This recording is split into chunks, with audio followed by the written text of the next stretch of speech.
안녕하세요. 곧바로 병원 관절센터 전문의 조영탁 원장입니다. 오늘은 무릎 연골 주사의 종류와 효과에 대해서 설명해 드리도록 하겠습니다. 진료실에서 무릎 통증으로 오시는 분들이 정말 자주 하시는 말이 있습니다. 원장님, 연골 주사를 맞으면 좋아지나요? 주사 종류가 너무 많던데 뭐가 다른 거예요? 뼈 주사는 맞으면 안 된다던데 연골 주사는 다른 건가요? 주변에서 PRP가 요즘 제일 좋다고 하던데 그게 맞나요? 이 질문들이 중요한 이유가 있습니다. 환자분들이 연골 주사라고 말씀하실 때 사실은 서로 전혀 다른 주사들을 한 덩이로 묶어서 생각하시는 경우가 많기 때문입니다. 오늘은 실제 진료실에서 가장 많이 받는 무릎 주사 질문을 바탕으로 스테로이드, 히알루론산, PRP 이 세 가지 주사가 어떻게 다른지, 각각의 효과를 어떻게 현실적으로 봐야 하는지, 그리고 어떤 주사가 내 무릎에 맞는가를 어떻게 판단하는지 설명드리도록 하겠습니다.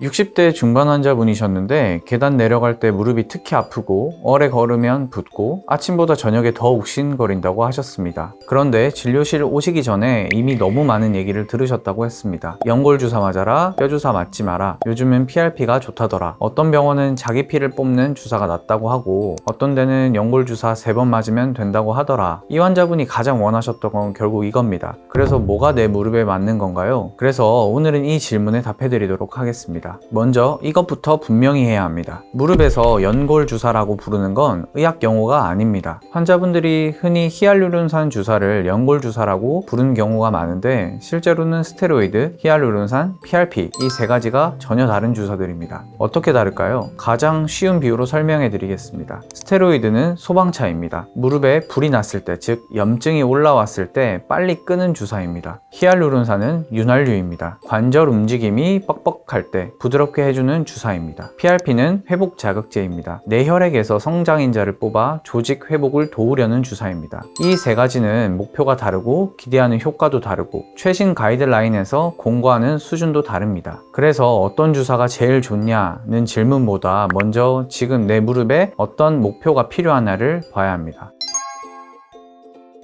스테로이드 주사는 흔히 뼈 주사라고 불리기도 하는데요. 맞으면 안 된다, 뼈가 녹는다 라는 소문이 많아서 진료실에서 거부하시는 분들도 꽤 많고요. 실제로는 어떻게 봐야 할까요? 스테로이드는 관절 안의 염증을 빠르게 가라앉히는 주사입니다. 무릎이 갑자기 많이 붓고 열감이 올라왔을 때 또는 통증이 너무 심해서 운동 치료조차 시작하기 어려운 상황에서 하나의 선택지로 생각할 수 있습니다. 효과는 비교적 빠르고요. 맞고 며칠 안에 통증이 줄어드는 분들이 많습니다. 다만 최신 임상적으로 의미 있는 통증 완화 효과가 약 6주 정도까지이고 이후에는 차이가 줄어든다고 정리를 하고 있어요. 나이스 가이드라인에서도 3개월 이상의 장기 효과는 근거가 없다고 설명합니다. 그러면 뼈가 녹는다는 소문은 사실일까요? 대규모 관찰 연구에서는 스테로이드 반복 주사가 관절염 진행이나 인공관절 치환 위험을 유의미하게 높이지 않는다는 결과들도 있습니다. 단 관절환 주사는 의학적 판단하에 신중하게 시행해야 하고 빈번하게 반복하는 것은 피해야 한다는데 가이드라인들이 동의를 하고 있습니다. 그러니까 핵심은 이거죠. 스테로이드는 지금 불타고 있는 무릎을 잠깐 눌러주는 도구입니다. 이 주사만 반복하는 것이 치료의 전략이 끝이 되면 안 되고 통증이 줄어든 이 시간을 이용해서 운동 치료, 체중 조절, 생활 습관 변화로 이어지는 것이 중요하다고 볼 수 있습니다.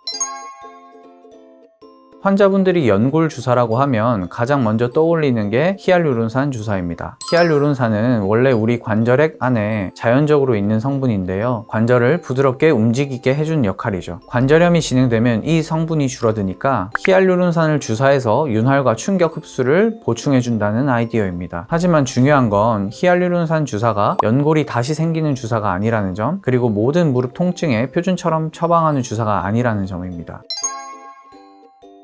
최근에 환자분들이 가장 많이 물어보시는 주사가 PRP입니다. PRP는 플라틀릿 리치 플라즈마, 한국어로는 혈소판 풍부 혈장이라고 하는데요. 뇌혈액을 채취해서 원심 분리기로 돌리면 혈소판이 많이 모인 층이 생깁니다. 그 성분에는 성장인자들이 풍부하게 들어있어서 이걸 무릎 관절 안에 주사해 조직 회복을 자극하는 방식입니다. 내 피를 이용하니까 부작용이 없지 않냐 라고 생각하시는 분들이 많은데 자가 유래라는 점에서 안정성은 비교적 높은 편이고 심각한 이상 반응 보고는 경우는 많지 않습니다. 효과는 어떻게 볼까요? 최신 비교 연구들을 보면 PRP는 콜티코스테로이드나 히알루론산과 비교했을 때 6개월 이상 장기 추적에서 통증과 기능 개선이 다소 우위인 경향이 있었습니다.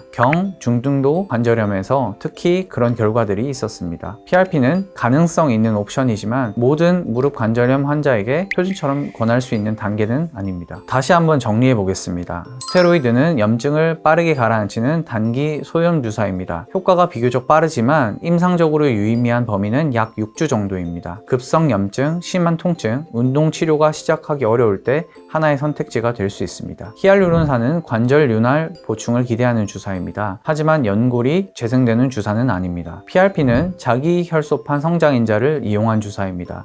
중등도 관절염에서 장기적으로 가능성을 보이는 결과들이 있지만 연구마다 방법이 달라 아직 표준으로 단정하기는 어렵고 가이드라인 권고 강도는 제한적인 상태입니다. 그래서 환자분들이 제일 듣고 싶어하는 질문, 어떤 주사가 제일 좋은가요? 에 대한 답은 이겁니다. 좋은 주사보다 지금 내 무릎 상태에 맞는 주사를 먼저 봐야 합니다. 이 부분도 꼭 말씀드려야 합니다. 3가지 주사 중 어떤 것이든 무릎 관절염을 완전히 없애거나 다른 연골을 원래대로 되돌리는 치료는 아닙니다. 주사는 증상을 조절하는 도구입니다. 특히 무릎이 많이 휘어 있고 관절 간격이 거의 없어져 있고 걷기나 계단이 심하게 어려운 상태라면 주사 종류를 바꾸는 것보다는 절골술이나 인공관절 같은 다른 치료 방향을 함께 검토해야 합니다. 그래서 저는 진료실에서 이 주사를 맞을까 말까 보다 먼저 이 무릎이 아직 주사로 관리할 단계인지 이제는 다른 치료를 같이 봐야 할 단계인지를 먼저 설명드리려고 합니다. 주사는 그 단계 중 하나일 뿐입니다.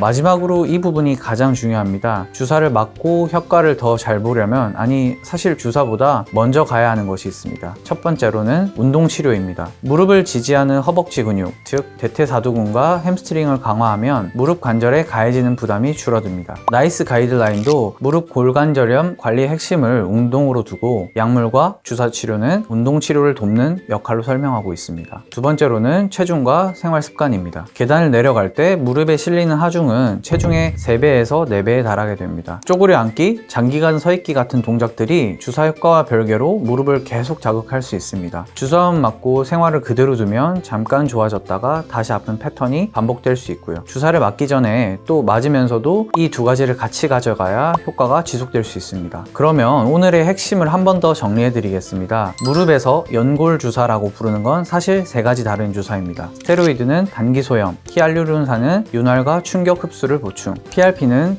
중등도 관절염에서 장기적으로 가능성을 보이는 주사입니다. 그리고 어떤 주사를 맞든 다른 연골이 다시 자라거나 관절염이 완치되는 건 아닙니다. 주사는 증상 조절 도구이고 운동치료, 생활 조절이 함께 가야 합니다. 가장 중요한 건 어떤 주사가 제일 좋냐가 아니고 지금 내 무릎 상태가 어느 단계이고 어떤 목표의 치료가 필요한지를 먼저 아는 것입니다. 지금까지 곧바로 병원 관절 전문의 조영탁 원장이었습니다. 감사합니다.